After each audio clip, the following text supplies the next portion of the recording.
अस्सलाम वालेकुम व्यूअर्स। जैसा कि आजकल हम देख रहे हैं, पाकिस्तान में पीडीएम के जलसों की आई हुई है बहार, और उसमें आईने पाकिस्तान से लेकर मुख्तलिफ इदारों तक के साथ हो रही है बदतमीज़ी। ऐसा ही एक वाक़या हुआ है 18 अक्टूबर को होने वाले इस कराची के जलसे में, जहां महमूद खान अचकज़ई ने की है उर्दू लफ्ज़ के साथ बदतमीज़ी। उन्होंने उस जलसे में आइन के ख़िलाफ़ खिलवाड़ करने वालों के ख़िलाफ़ बातें तो बहुत की, लेकिन ख़ुद वो अपनी पाकिस्तान की, हमारी आपकी पाकिस्तानी ज़ुबान उर्दू जो हमारी कौमी ज़ुबान है, उसके ख़िलाफ़ बोलते गए और उसको अपनी ज़ुबान कहने के लिए तैयार न हुए।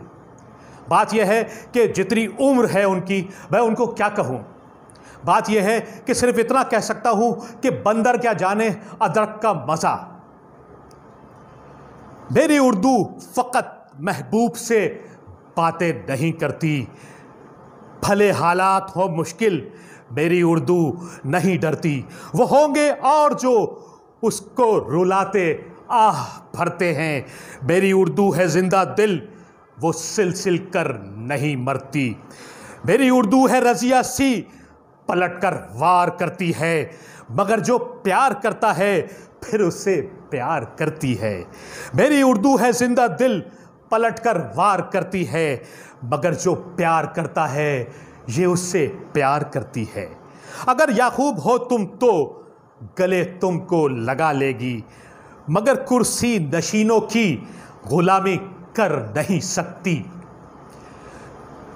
यही पैदा हुई, इसको पराया मानते हो तुम, ये घर की मालिकन है, फिर किराया मांगते हो तुम।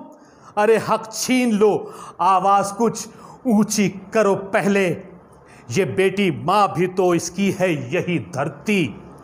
और किसी बेटी ने क्या माँ के कद को कभी घटाया है? मेरी उर्दू को तो हालात ने जीना सिखाया है। सिपाही सी झगड़ती है जो हक छीनो अकड़ती है, बहुत खुददार है, पीछे किसी के ये नहीं चलती। मेरा उस्ताद मौला है, वो जो चाहे मैं कहता हूँ, इसी वजह किसी का जुल्म और ना जोर सहता हूँ। मेरी उर्दू न गूंगी है, न बहरी है, न अंधी है, ये हक बयानी है, जो दिखाता है वही कहती है। किस्सा मुख्तसर ये है, यही इसकी कहानी है, क़यामत तक रहेगी ना मिटेगी ये वो जवानी है।